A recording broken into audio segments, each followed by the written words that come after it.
जय हिंद साथियों, स्वागत है आपका self study classes with Sumit Jain YouTube channel में।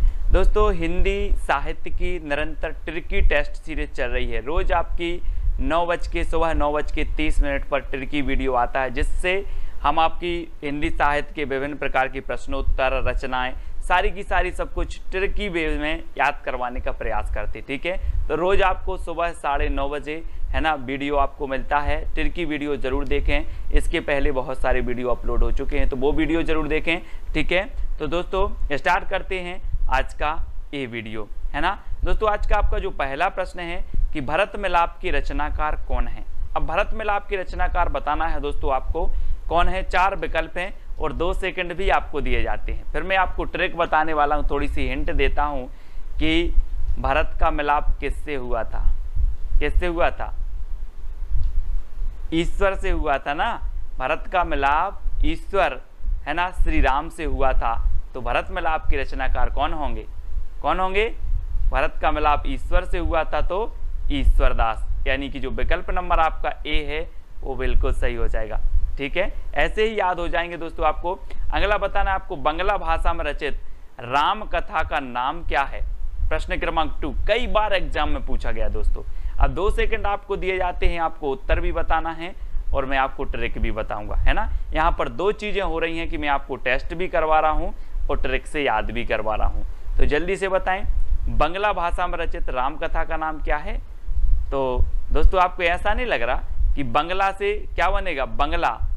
बांग्ला जिसमें आप क्या करते हो? बास करते हो। क्या करते हो? बास करते हो। तो बांग्ला भाषा में रचित जो राम कथा होगी वो कौन सी होगी? बास से कृतिवास रामायण, है ना।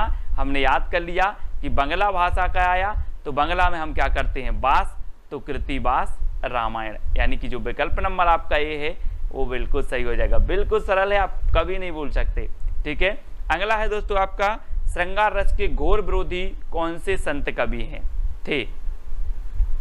तो 4 विकल्प हैं, 2 सेकंड भी आपको दिए जाते हैं दोस्तों। तो अब एक चीज बताना दोस्तों कि श्रृंगार की जरूरत किसे नहीं होती। आप बोलते ना कि खूबसूरत लोगों को सजने की जरूरत नहीं होती है ना। तो जो सुंदर होते हैं उन्हें श्रृंगार की जरूरत नहीं है, तो वो श्रृंगार का विरोध करेंगे कि नहीं करेंगे? करेंगे। तो श्रृंगार रस के विरोधी कवि कौन होंगे? जो सुंदर होंगे, यानी कि सुंदरदास। और दा नंबर आपका बिल्कुल सही हो जाएगा। अब आप कभी नहीं भूलोगे दोस्तों, है ना। अगला बताना है दोस्तों, संत काव्य का प्रधान रस कौन सा है।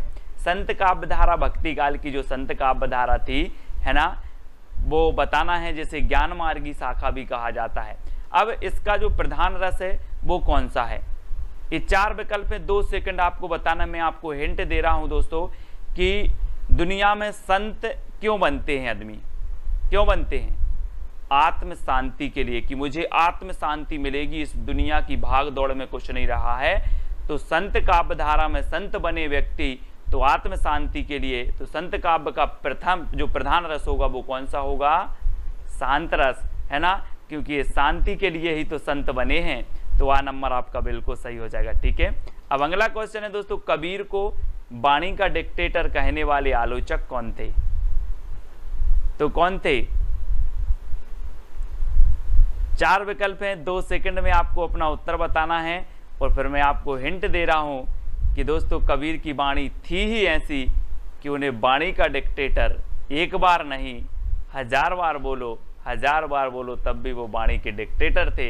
1000 बार बोलोगे तो हजारी प्रसाद द्विवेदी, है ना। वाणी के डिक्टेटर किसने बोला? हजारी प्रसाद द्विवेदी ने, क्योंकि वो वाणी के डिक्टेटर थे और उन्हें एक बार नहीं 1000 बार बोलेंगे तब भी वो वाणी के डिक्टेटर थे। ठीक है, याद रख लेना। अब अगला बताना दोस्तों, उज्ज्वल नीलमणि के रचनाकार कौन है। 4 विकल्प है, 2 सेकंड है आपके पास, उत्तर भी आपको बताना है। अगर बनता है तो कमेंट में उत्तर लिखते जाइए आप। उज्ज्वल नीलमणि की रचनाकार कौन है आपको बताना है। तो एक बताना दोस्तों कि आप लोग पढ़ते ना कि ज्यों ज्यों बूढ़े श्याम रंग त्यों त्यों उज्ज्वल होए, है ना। तो क्या हो रहा है? उज्ज्वल रूप, क्या हो रहा है? रूप उज्ज्वल हो रहा है। तो उज्ज्वल रूप हो रहा है, तो उज्ज्वल नीलमणि के रचनाकार कौन होंगे? कौन होंगे? रूप गोस्वामी, है ना, क्योंकि क्या हो रहा है, रूप उज्जवल हो रहा है। ठीक है, तो डी नंबर आपका बिल्कुल यहाँ पर सही आंसर हो जाएगा, है ना। अगला बताना दोस्तों, विशिष्टाद्वैतवाद के प्रवर्तक कौन है। 4 विकल्प हैं, 4 में से एक का चयन करना है, विशिष्टाद्वैतवाद के प्रवर्तक बताना है। और मैं आपको बता दूं कि इस संसार में विशिष्ट कौन है, कौन है विशिष्ट, राम, है ना, राम, है ना। तो विशिष्टाद्वैतवाद के कौन होंगे, रामानुजाचार्य, यानी कि जो विकल्प नंबर आपका 1 है वो सही है ना। यहाँ पर कहा कि सर संसार में विशिष्ट हैं कौन, राम, तो विशिष्टाद्वैतवाद के प्रवर्तक कौन माने जाएंगे, रामानुजाचार्य। ठीक है, यानी यह नंबर आपका बिल्कुल सही हो रहा है। अगर दोस्तों वीडियो आपको याद हो रहा है, प्रश्न याद हो रहे हैं, ट्रिक अच्छी लग रही है, तो वीडियो को लाइक करके अपने मित्रों तक शेयर जरूर करें। अब बीसल देव रासों के रचनाकार बताना है दोस्तों, बीसल देव, है ना, रासों के रचनाकार कौन होंगे, 2 सेकंड में आपको उत्तर बताना है। तो आपका बिल्कुल सही आंसर क्या हो जाएगा, क्या हो जाएगा, ये रचना कई बार पूछी गई है दोस्तों। और आपको बता दूं कि अजमेर के राजा के प्रेम प्रसंग या वियोग से संबंधित है ना। तो ये श्रृंगारिक रचना मानी जाती है और गीति काव्य मानी जाती है, बीसल देव रासो, है ना। और इसके जो रचनाकार हैं वो कौन है, नरपति नाल, है ना। और मैंने आपको कई बार याद करवाया है कि पति कितने नहीं होते, 20 नहीं होते, 1 होते हैं। तो बीसल देव रासो के रचनाकार कौन होंगे, नरपति नाल, है ना, नरपति नाल। इस प्रकार से याद रखेंगे। अब अगला बताना है दोस्तों, हिंदी का प्रथम दैनिक समाचार पत्र समाचार सुधावर्षण के संपादक कौन थे। समाचार सुधावर्षण, सबसे पहले तो ये चीज याद रखनी है कि ये हिंदी का प्रथम दैनिक समाचार पत्र था। ठीक है, और मैं आपको बता दूं कि इसका प्रकाशन हुआ था 1854 में। कहाँ से हुआ था, कलकत्ता से। ठीक है, कलकत्ता से हुआ था। लेकिन इसके संपादक कौन थे, तो ये चीज आपको बतानी है दोस्तों। एक चीज बताना जरा आप, कि जो आप समाचार देखते हो तो सुंदर सुंदर समाचार, है ना, आप चाहते हो यार सुंदर सुंदर समाचार मिल जाए, अच्छी अच्छी खन, है ना, सनसनी खबर मिल जाए, सुंदर सुंदर। तो जो समाचार सुधावर्षण है ना, सुधावर्षण, और सुधा तो कैसी रहती है, सुंदर रहती है ना। सुधा यानी अमृत, और अमृत कैसी रहती है, अमृत रहता है आपका कैसा, सुंदर। तो श्याम सुंदर सेन, है ना, ये संपादक थे। 1854 में इसका प्रकाशन हुआ था। हिंदी का प्रथम दैनिक समाचार पत्र है और ये प्रकाशन हुआ था कलकत्ता से। तो ये चीज भी आपको याद रखनी है दोस्तों। अगला है, सूरदास के गुरु का नाम क्या था। अब सूरदास जी आ गए, ये वात्सल रस के सम्राट कहे जाते हैं, है ना। 2 सेकंड आपको याद बताते हैं दोस्तों, फिर आपको बताना 2 सेकंड में आप उत्तर बताएंगे। और मैं आपको बता रहा हूं दोस्तों कि सूरदास जो थे, इन्होंने इतनी रचनाएं लिखी हैं, इतने दोहे लिखे हैं, जिसमें बल होगा वही तो लिखेगा कि नहीं लिखेगा, जिसमें बल होगा वही लिखेगा। तो सूरदास जी के गुरु भी कौन होंगे, वल्लभाचार्य। और इन्होंने सूरदास को इतना बल दिया कि इन्होंने बहुत बहुत दोहे लिखे। और रामचंद्र शुक्ल ने तो इन्हें वात्सल रस का क्या कह दिया, सम्राट कह दिया। और है ना, और इन्हें दोस्तों कह दिया, क्या कह दिया कि जो सूरदास हैं वो क्या है, वात्सल रस का कोना कोना घुमाए हैं, है ना। इनके अलावा इस रस में इतनी प्रतिभा किसी में नहीं थी, सूरदास जी में। और सूरदास जी के जो गुरु थे वो कौन थे, वल्लभाचार्य, क्योंकि वल्लभाचार्य ने इतना बल भर दिया था सूरदास जी में। ठीक है, तो आपका विकल्प नंबर ए बिल्कुल सही हो जाएगा। पृथ्वीराज रासो के रचनाकार कौन है दोस्तों। अब दोस्तों यहाँ पर 2 सेकंड में आपको उत्तर बताना, फिर मैं आपको हिंट दे रहा हूँ, याद करवा रहा हूँ कि पृथ्वी की बात आई है तो पृथ्वी का एकमात्र उपग्रह कौन सा है, कौन सा है, चंद्रमा।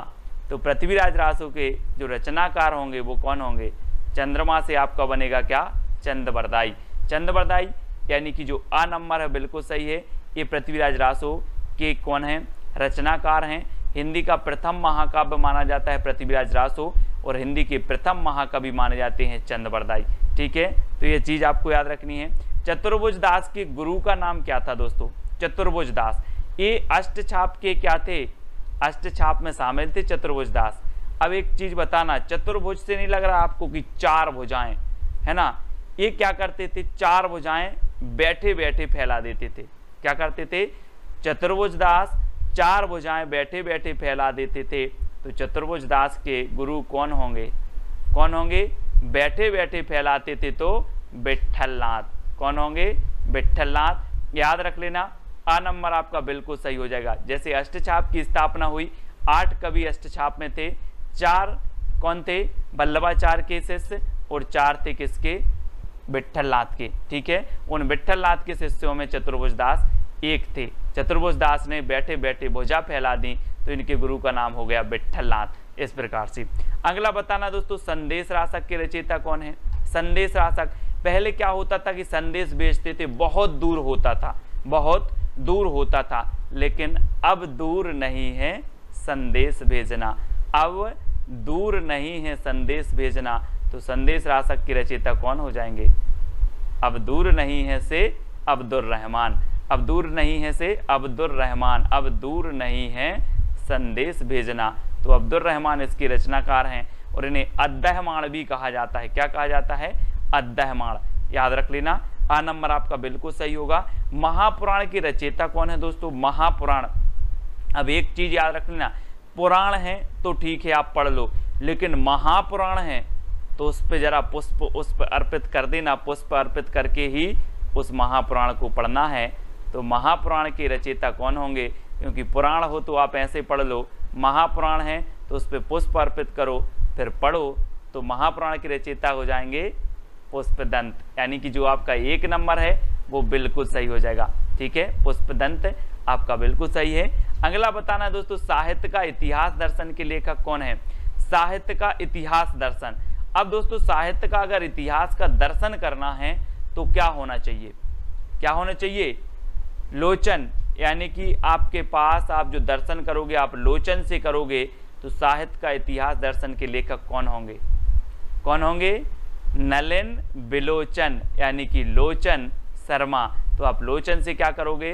दर्शन करोगे साहित्य इतिहास का। तो सी नंबर आपका सा नंबर बिल्कुल सही हो जाएगा। ठीक है, अगला बताना दोस्तों, हिंदी खड़ी बोली का प्रथम कवि कौन माना जाता है? 4 विकल्प हैं और 2 सेकंड में आप अपना उत्तर बताएंगे। मैं आपको थोड़ी सी हिंट देता हूं कि हिंदी का जो खड़ी बोली का प्रथम कवि होगा, वो खड़ी बोली का प्रथम कवि अमीर होगा कि गरीब होगा? अमीर होगा ना। हिंदी खड़ी बोली का प्रथम कवि गरीब नहीं होगा, वो अमीर होगा, है ना। तो कौन हो जाएंगे? अमीर खुसरो। हिंदी खड़ी बोली का प्रथम कवि अमीर ही होगा, तो अमीर खुसरो। ठीक है, इस प्रकार से याद रखेंगे। अब दोस्तों आपको बताना है ढोला मारूरा दोहा के रचयिता कौन है? 4 विकल्प हैं, 4 में से चयन करना है, और मैं आपको हिंट दे रहा हूं और 2 सेकंड में आप उत्तर बताएंगे। और आपको ऐसा नहीं लग रहा दोस्तों कि ढोला मारूरा दोहा, तो ढोला से क्या लग रहा है? ढोल। ढोला से क्या लग रहा है? ढोल। और ढोल कौन बजाएगा? हम और आप बजाएंगे क्या ढोल? नहीं बजाएंगे ना। जो ढोल बजाने में कुशल होगा, जो ढोल बजाने में कुशल होगा वही ढोल बजाएगा, है ना। तो ढोला से ढोल, और ढोला मारूरा दोहा के जो रचनाकार हो जाएंगे वो कुशल लाभ, क्योंकि जो कुशल होगा वही ढोल बजाएगा। यानी कि आपका जो विकल्प नंबर बी है वो बिल्कुल सही हो जाएगा।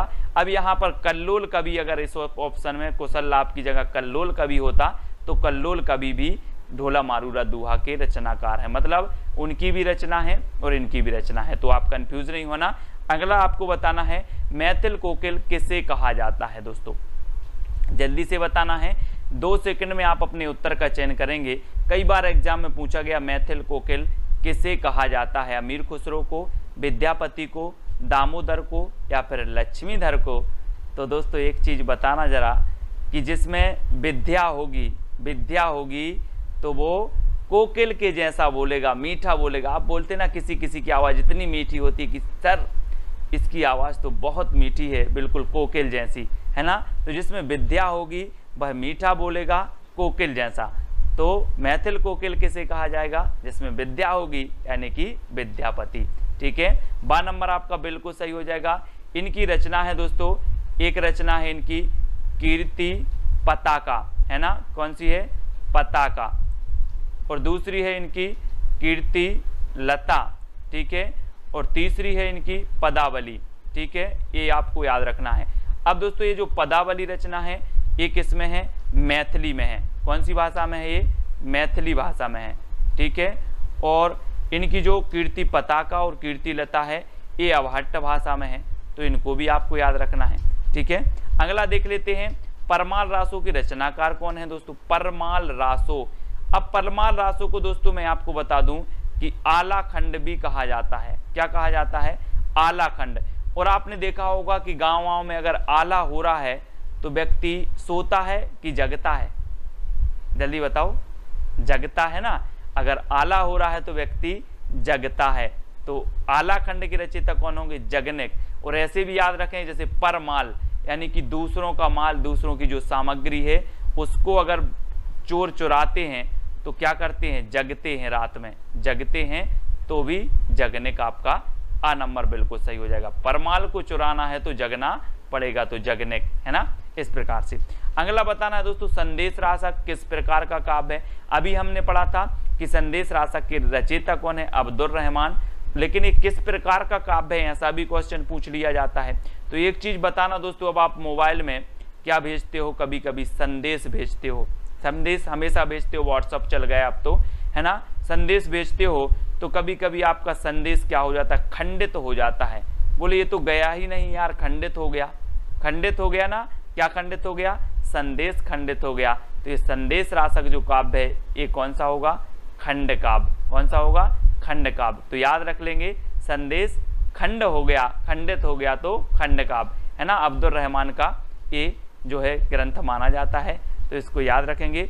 अब दोस्तों एक चैलेंज प्रश्न है जिसका उत्तर आपको कमेंट में लिखना है और साथ ही कमेंट के माध्यम से बता देना है कि सर वीडियो बहुत अच्छा लगा, सारे के सारे प्रश्न याद हो गए और आपके लिए बहुत ही उपयोगी है। इस प्रकार की अगर आप ट्रिक चाहते हो तो जितने भी लोगों ने ये वीडियो देखा है सभी लोग एक कमेंट प्रोत्साहन के माध्यम से लिखेंगे और एक कमेंट इस चैलेंज प्रश्न का उत्तर बताएंगे। ठीक है, हिंदी का प्रथम महाकाव्य कौन सा है ये आपको लिखना है, इसका उत्तर आपको बताना है। इसी प्रकार से जितनी भी आपकी रचनाएं होंगी, जितने भी प्रश्न हिंदी साहित्य के होंगे, सारे के सारे प्रश्न मैं आपको ट्रिक से याद करवा दूंगा। बिल्कुल टेंशन मत लेना। आप किसी भी एग्जाम की तैयारी कर रहे हैं हिंदी साहित्य से संबंधित तो पूछा ही जाता है। पिछले वीडियो में हमने आपसे एक क्वेश्चन पूछा था, अष्टछाप की स्थापना कब हुई? तो इसका उत्तर मैं आपको बता देता हूं। अष्टछाप की स्थापना हुई दोस्तों 1565 ईस्वी में। किसने की? तो विट्ठलनाथ ने की। ठीक है, किसने? विट्ठलनाथ ने की। और विट्ठलनाथ के जो पिता थे दोस्तों वो कौन थे? बल्लभाचार्य। कौन थे? बल्लभाचार्य। ठीक है, इस प्रकार से आपको याद रख लेना है, ये बल्लभाचार्य थे। और बल्लभाचार्य दोस्तों के गुरु कौन थे? तो विष्णु स्वामी थे। ठीक है, और बल्लभाचार्य के कितने शिष्य थे? तो 4 शिष्य थे जो अष्टछाप में, है ना, विट्ठलनाथ ने लिए थे 4 शिष्य ने। और 4 शिष्य कौन थे? विट्ठलनाथ के। तो इस प्रकार से अष्टछाप की स्थापना हुई थी 1565 ईस्वी में और की थी किसने? विट्ठलनाथ ने। ठीक है, तो ये चीज़ आपको याद रखनी है। और दोस्तों आपको टेलीग्राम ग्रुप से अवश्य जुड़ना है। टेलीग्राम ग्रुप है अपना, टेलीग्राम ऐप डाउनलोड करना, उसमें सर्च करना IAS स्टडी ट्रैक और ज्वाइन हो जाना। साथ ही ये व्हाट्सअप नंबर दिया है तो हिंदी साहित्य का व्हाट्सअप ग्रुप भी है, उस ग्रुप से आपको अगर जुड़ना है तो आपको 9098609291 इस पर आप मैसेज करोगे, आपको लिंक मिल जाएगी। ठीक है, इंस्टाग्राम में आपको जुड़ना है तो self study classes Sumit Jain search करना है। फेसबुक में भी जुड़ने के लिए आपको सुमित जैन सर्च करना है। अब दोस्तों आप सब्सक्राइब जरूर करना और बेल आइकन को दबाना। ठीक है, बेल आइकन को दबाकर ऑल पर क्लिक आपको जरूर करना है ताकि ऑल वीडियो की इन्फॉर्मेशन आप तक पहुंचे। ठीक है, अब आपको बताना है कि वीडियो कैसा लगा। ठीक है, तो आज के वीडियो के लिए साथियों इतना ही। वीडियो को लाइक करें और शेयर अपने मित्रों तक जरूर करें। जय हिंद,